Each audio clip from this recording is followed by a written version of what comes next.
Okuva edda nedda abantu b'omu bizinga bayimiriranga okusingira ddala mu nnyanja n'abalala okulima naye ng'omulimu omukulu gwali Buvuma. Bwe tugera olwaleero ng'oggyeko bino ebyokuba nti ku nnyanja kuliko amagye, naye kati ekizibu kyaliwo ekyaleero tekikyali ky'amagye kyokka, n'omuntu alina obutimba obupya n'ennyini mpya n'erato ppya, olwaleero agenda n'amala omwezi nga tafunye wadde kyennyanja. N'ekyo kati ekizibu ekiriwo kya bbula lya byennyanja, ate kitagenda kuddibwamu gavumenti kuba tesobola gavumenti tuyongera ku byennyanja ebiri mu nnyanja kuba ffe twabivuba. Naye kye tusobola okukola nti buli wali oluwenda olw'okulaba nti abantu bayigirizibwa ebintu ebirala, puresha ekendere ku nnyanja, omu abadde talima alime, omu abadde talunda adde mu kulunda, owekyalaani adde ku kyalaani, owa bekale adde ku bekale, owa driving permit adde bwe tutyo, owa mechanic bwe bityo. So kati bino emisomo nga gino egy'okuyigiza abantu okukanika, okuvuga ebidduka, okukola cakes, bakery n'ebirala kiyambako okukendeeza ku puresha eyo ebadde ku nnyanja. Omuntu afuna akantu akala akajja mu ssente ate ng'alina obukakafu nti zijja kuvaawo. So n'ava mu bintu biri ebya zzaala, leero ofuna luli tofuna kuba puresha yo yeesuuseewo ate nga tetulina ansa. Tuyinza kugamba abantu tusuubira nti oba omwezi weegute ebyennyanja bigenda kuba bizzeemu, tetugirina kuba buli lukya waliwo abalala ate era abayingira ennyanja okwo. N'ekyo tulina kulaba ne gavumenti gye tukwira omulanga nti bwe tuba tugabye enkoko, ebintu tugabye ebyokulunda, mbuzi biki, puresha ikendera okuva ku nnyanja. Otherwise buli muntu bw'abanga oli taata we yali muvubi, jjajja we yali muvubi, ogwo gwe mulimu ng'abalunzi bwe babeera. Kati era bw'anaazaala abaana era nabo bagenda mulimu ogwo, nabo bwe banaazaala kati buli lunaku population ejja kuba yeeyongera ku nnyanja, ennyanja ebeera esigadde y'emu. Ate tugenda agamba nti tusigazeeko abantu abazaale b'omu bizinga bokka. N'olwekyo kunoonya bunoonya emirimu emirala abantu gye basobola okukola. So kino kirungi nnyo, tusuubira nno kijja kuyamba abantu baffe. Ndi amanya Mubiru Patrick nga nze Deputy RDC wano e Buvuma. Nsanyuse nnyo olunaku lwaleero era ndi musanyufu nnyo abayizi bano abamaze okusoma emirimu egy'emikono. Ekintu ekyo kinsanyusizza nnyo nti buli omuntu w'omubangula mu bwongo ate kigenda kuyambako olw'ebbula ly'emirimu. Oba abantu obutalowooza nti bajja kulindanga mirimu gya gavumenti, kulinda mirimu gya bakozesa bukozesa. Naye ensanyusa olwaleero mu Buvuma muno ate okulabamu ekintu nga kino, okulaba nti bayigiriza abayizi ng'okuvuga emmotoka, plumbing, n'olaba nti mulimu abayizi ebyalaani, okubekinga keeki, catering, okufumba, ng'olaba nti basanyufu bayize balina kye bagattiddwako ku bwongo bwabwe. Okugatta ku biri bye badde bayina, olabamu abavubuka, abawala, ng'olaba bonna bayina kinene nnyo kye bagenda okugattako okuba nti bayina emirimu gye bamanyi mu mutwe. Era mbadde njogera nabo mbategeezezza nti mu Uganda muno omuntu yenna okwerwanako era okuba omugagga obulungi, olina okuba ng'olina ekintu ky'omanyi mu mutwe. Gamba ng'okubajja, ng'osobola okubajja, obwo buba bwongo. Era ne mbagamba balina okuggulawo obwongo bwabwe n'ebirowoozo byabwe, okuba nti ebirowoozo byabwe bibaweereza ebintu ebigenda eby'omu maaso obutakomaawo ku ebyo bye bakola bye balabiraawo. Era ne mbakubiriza okutandikirawo ddala emirimu obutalinda nti balinde abantu okubakozesa okubawa emirimu. Batandika ow'ebyalaani atandika otunga, owa baking batandika obekinga, n'abavuze emmotoka batandika okugenda okulaba nti bayingira mu bizinensi eyo ey'okunoonya emmawoko okukola okuvuga. Kigenda kuyambako nga Buvuma district okulaba nti abantu abamu abadde tebalina bya kukola era abadde batudde obutuuzi batandika okuba nti obwongo bwabwe butandika okubaako n'emirimu gye bukola. Amannya ago n'obuvunaanyizibwa? Bampita Agrani Mudago Kajura, nze admin wa African Heritage eno ebesinga Mbale. Buvuma tulina correspondence center Busamuzi, Luwoya sub-county ne Nairambi. Tusomesezza abaana bano passes out mechanics, tailoring, motorcycle mechanics, then plumbing, hairdressing, tusomesa ne driving. Abaana bano basomye okumala emyezi 3. Olwaleero tusobola passing out, tusigazayo tiimu z'abantu nga tailoring ebuzaayo some 20 days to finish. hairdressing nayo buzayo 20 days to finish, then mechanics nayo buzayo weeks nga 2. Total trainings abaana 500 from all the sub counties. Pass out walero elimu abaana 3. So we have a balance of 200 who will be passing out in the next 20 days. Yes, kyetagisa omuntu okubanga yenyigira mu nteekateeka zino. Are they paying? Is it for free? Training about free of charge. We don't charge them fees. Kujjako certification. Era nayo tubayambyeko abadde basulayo omutwalo n'akafaananyi. But the training is free. It is sponsored by a program called Street Youth in Africa. Then ekirala. Abaana abantu because waliwo ekitongole ekivunanyizibwa ku bino simanya WOBTEB n'ebirala. Abantu bano waliwo enteekateeka okulaba nga bye basomye babeera certified n'ebitongole ebyo. Era group esembayo, we are certifying them by DIT, Directorate of Industrial Training, will certify the remaining groups. That's why we have kept them ongoing. Ejaba kola assessments ezo. Ekirala. Bana waliwo mutwala nti ono yakolako senior 4 wa P7 oba we take any person interested in learning apart from tailoring yetagamu at minimum of P6, but the rest, whether you understand English, whether you went to school or not, it is non-formal, it is hands-on training, hands-on. It is practical acquired skill. Amanya gange nziba bitafaziira. Gwosomye biki era bigenda kuyamba bitya? Nsomye bwa makanika era nsuubira okunyamba ngenda njagala nteekewo gundi njagala teekawo galaji wena banteesewo galaji ndabirira abaana bange nga mbasomesa. Gwolina abaana bameka? Nina abaana 7. Naye obusobozi sirina. Obeerawo? Mbeerawo busamuzi. Okay. Obadde okola ki nga tonagenda kusoma kuno? Ndi mulimi. Naye naawe okulima kati sirina kyova olaba nagenda mu ebyo nti ndigokanika abe kasinga endabe nti nafunangamu ku school fees mperera abaana bange. Tegeza kati osobola okukanika bulungi? Nsobola okukanika bulungi naye sinafuna bulungi experience naye onaku ezisigadde nja kubamanyi okukanika bulungi. Mpitibwa Zibonukule Charles. Nafuna omukisa okujja kuno olw'oluvannyuma olw'okuwulira ekitongole ekya African Heritage nga kisangibwa Mbale era nga ndi muyizi mu kyo nga nakola koosi ya plumbing nga nsobola okukanika amazzi in case omuntu singa abampise. Ate kyakola bulungi okutuleetera embeera ng'eyo olw'ensonga nti bannabuvuma oyinza okwesanga nti twali tufunamu nnyo mu mbeera y'okuvuba naye tugenda tukosebwa olw'embeera etali nnungi. Oluusi oba ogenze okuvuba ku nnyanja abasirikale ne bakugoba ofuna bulungi. So kati ne tujja ne twesanga nti nakino bakireese okusobola okutuyambako nga bannabuvuma kubanga emirimu gy'okuvuba gigenze giggwawo nnyo ensangi zino kubanga ojja kwesanga nga bagenda ne bajjula ebitateese. So ne weesanga nti singa uba wenyigidde ne mu kino kikuyambako nti in case omulimu guli ogw'okuvuba guba guweddewo osobola okwenyigira mu guno. Olwaleero awadde mu nyimbunyo nesibawadde eki? Kale, it is okay.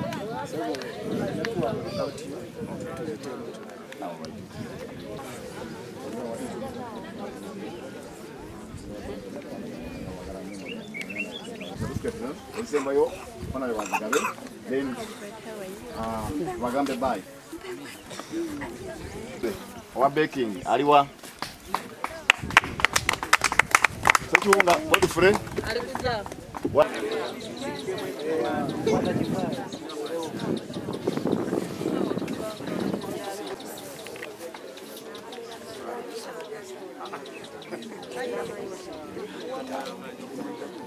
Nakafu heron, is it heron or heron? Koleki kubirabeko naye abatannamaliriza mbasuubiza nja kujja ng'ate mwambadde ne mu gawuni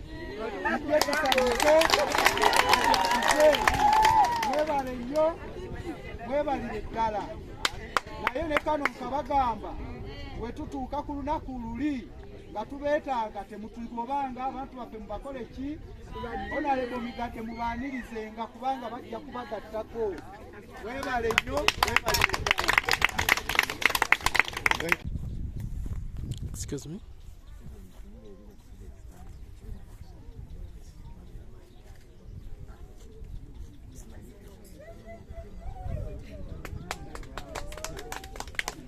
No plumbing.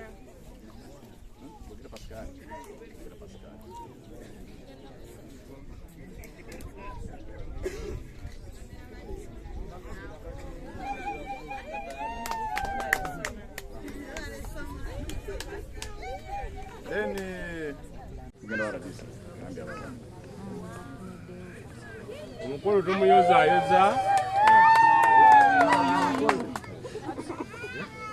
Ono omukulu omundi okujja apangise wakiriza gawuni. Okujja opangise gawuni zibe waneno nga nyingi.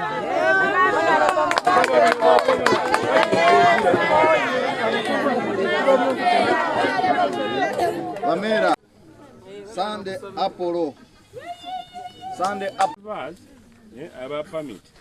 Mulina olaba nti district emanya abasomi district emanye so that baba balanga emirimu gy'aba drivers bayita esooka eweebwa abantu abali mu kitundu kyaffe. Baba tebabamanyi then bajja kulanga mu mawulire monna nowe buyikwasabe nowe kinjasabwe newe tubeera nga tumanyi nti mwebali muno. Waliwo ate enkizo district yinza okozesa nti ati tujja kulanga naye tusabe busabi service commission ekakase gundi naki ne gundi.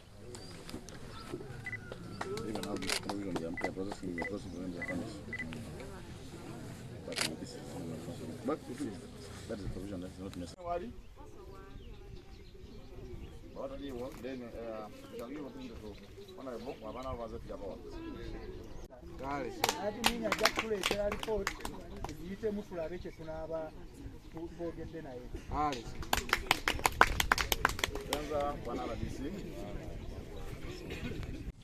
Ekikyali ky'amagye kanembeera ekoze eki tabuse nolwekyo kati yalowooza nga nanayimirangawo ku nnyanja eyo ekoze eki genundiralunirako ku kibanja kya gundi tebikyakola ki so mu mirembe gikola ki emirembe gikyuka naye mu buli ngeri tewaliwo mulembe gugenda kudda mu kukyuka tubeere nga tukyama kusuubira amayumba waliwo fashion ezasooka ezalinga ez'abantu ab'amaanyi eddogo omulembe gwali gwaggwawo kati ate gukoze eki tanga bukunya gw'omulembe nagwo gwakola ki ng'afuna bufunyi lulagala kati newoba kakati tulina okwambala omuntu bw'amanya nti oli agenze kubwa tailoring by customer azaliddwa oyo customer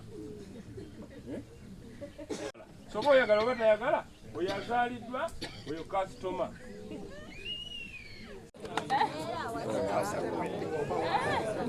Ono ajja kuwa certificate zino just nga 5 bangi. Tulina Tibono kula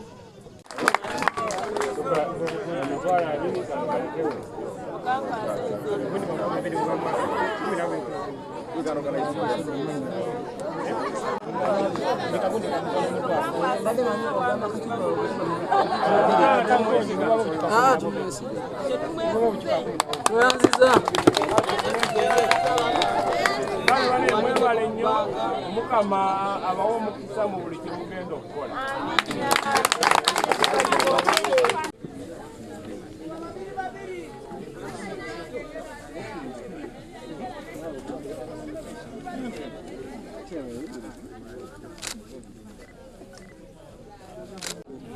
Wabeerawo jjaamu kati ate banneerowooza nti yakola nga ate nakiraba olwo tali yakikulijjinga onakireeta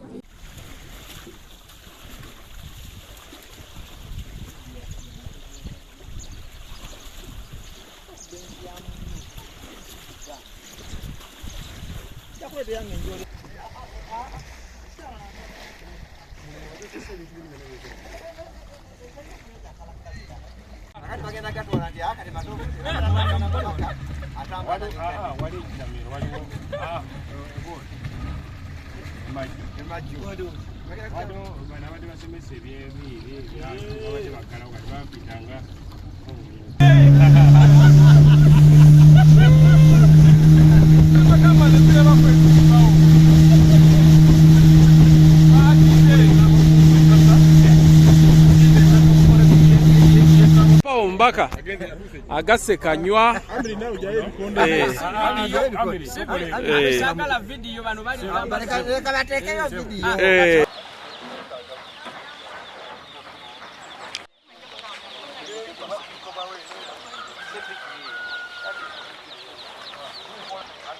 kabwalabirira watuka okutunda ate bali abamulekerera baagala bakomewo nti enkoko zaffe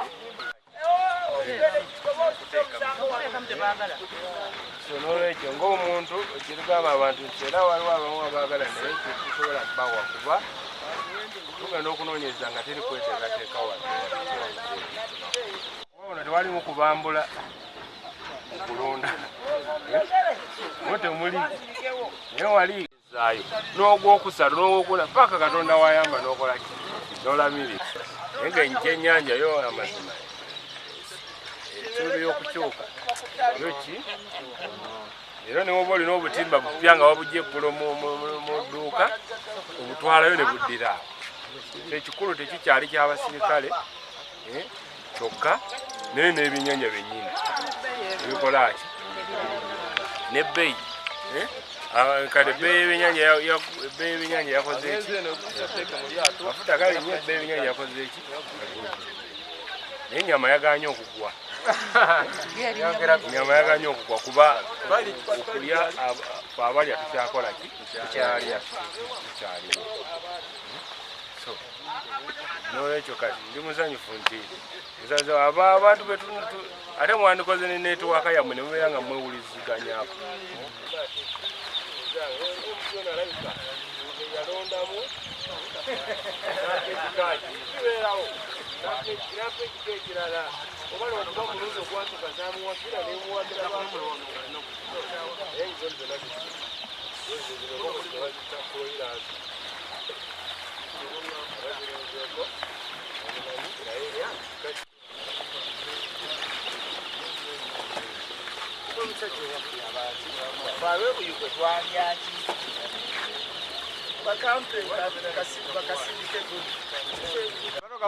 Owekitiibwa amannya nze Sulaiman Waswa nga nebaza nnyo Honorable ow'e Buvuma Migadde ng'alina engeri gy'alabirira abantu be ab'e Buvuma naye nze neebuuza nga nze mulongo Waswa kifa ababuyikwe twabaaki Honorable waffe yabaaki akagambo ako ngenda kasindika eri abakulu bakeewuunye sijja katottola nnyo kyegombe bigende ogenda kiyindi okukwata bakubiriza ebintu bino tukotoze tubawadde mukozese bulungi muzirabirire ennyanja yatabuka lwekyo tugezaako okunoonya ebintu ebirala abantu byebasobola okukola nolwekyo mubeere ekyokulabirako n'abalala ate basinze okumwe bagaye nti nga bali bwe bafuna naffe twagala tufune so baagaliza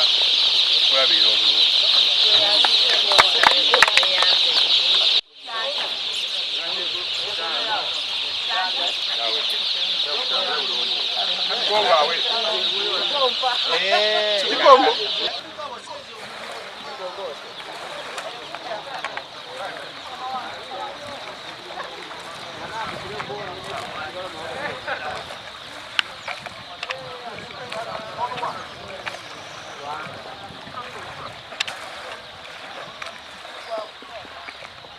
Ngobi Kalimu omutuuze w'ekikongo mbadde nvugako nga nvugako ne bodaboda naye kati Honorable Migadde atuwadde pulojekiti y'okulunda enkoko ndowooza atuwadde enkoko zino tulunde tusobole okuva ku biri kuba ennyanja yo yatabuse ennyanja tugyesonyiwe tusobole okulunda so nsaba n'abali eyo mwenna muneeyungeko oba mutweyungeko sobola okulunda enkoko zino tusobole okwejja mu bwavu. Tulina gurupu bagiyita Kikongo Youth Fishmonger Group yengenda okutambuza nayo ne bannange bamemba bannange, so ensonga lwaki nzize wano olwaleero ewa Honorable Migadde okutukwasa enkoko zino. So twebaza nnyo Honorable Migadde, omubaka waffe ow'e Buvuma, yeebale nnyo ebadde ddala.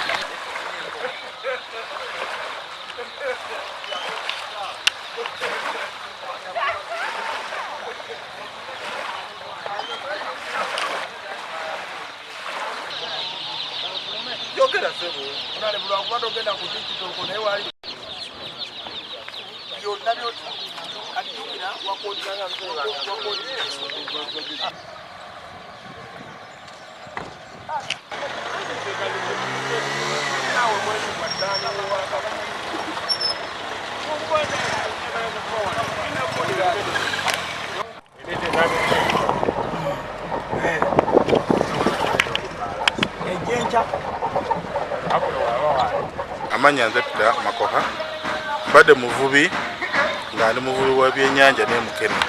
Naye ennyanja yaffe yagaanye, ennyanja egaanye tulemeseza, amagye gatulemeseza, ne tusalawo, omubaka n'asalawo okututandikirawo okutuba ku nkoko. Era nze ngenze mu bulunzi nvudde mu kuvuba kuba ennyanja egaanye. Era neebaza omubaka wange Honorable Migadde Robert Ndugwa okutuwa ku nkoko. Era wenjogera saa zino ngenda kutandika kulunda nvudde mu kuvuba kuba ennyanja egaanye. Nze Najjemba Kere yagali wangu kikazi ki, nze chairperson wa Kaziri Munosiri.